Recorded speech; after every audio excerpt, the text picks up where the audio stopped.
To presume that perhaps this fourth victim is somebody from this area because you say the remains were found in the same container.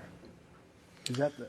So, Sam, we have not positively identified the fourth victim, but we have leads that will hopefully, in short order, help us identify this unidentified person. We do have leads on who it may be. The state of decomposition was so bad that it's going to take a little bit of work, but we have leads about a missing person in particular in the area, last seen in the area, that we're following very closely. In this area? Last seen in this area. Bruce? As I understand it, Ms. Brown was 4 months pregnant.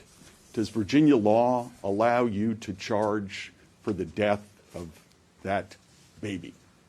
Yeah, so I've spoken with the Office of the Commonwealth Attorney. I've spoken with the Commonwealth Attorney. He's aware of this case. He was when it first came to light, and then to our surprise, that we have two victims, not one.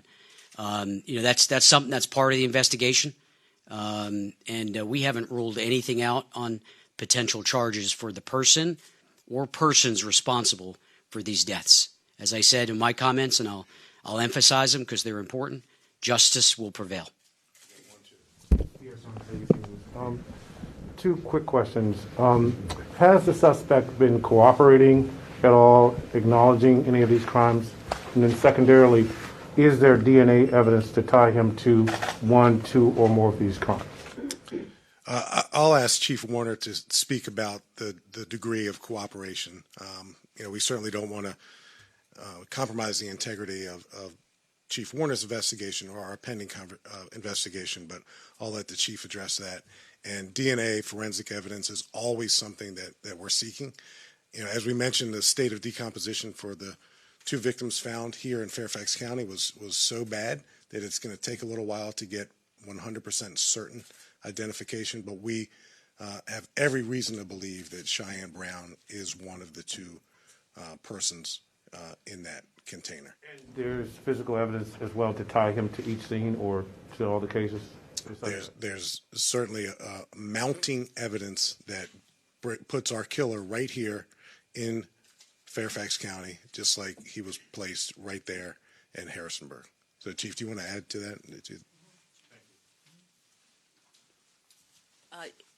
Regarding Pierre, yes, to the physical evidence, we're collecting physical evidence, of course, to echo Chief Davis.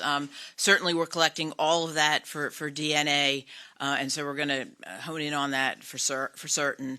And regarding his cooperation, he does have an attorney, so we have not had a statement from him, so no.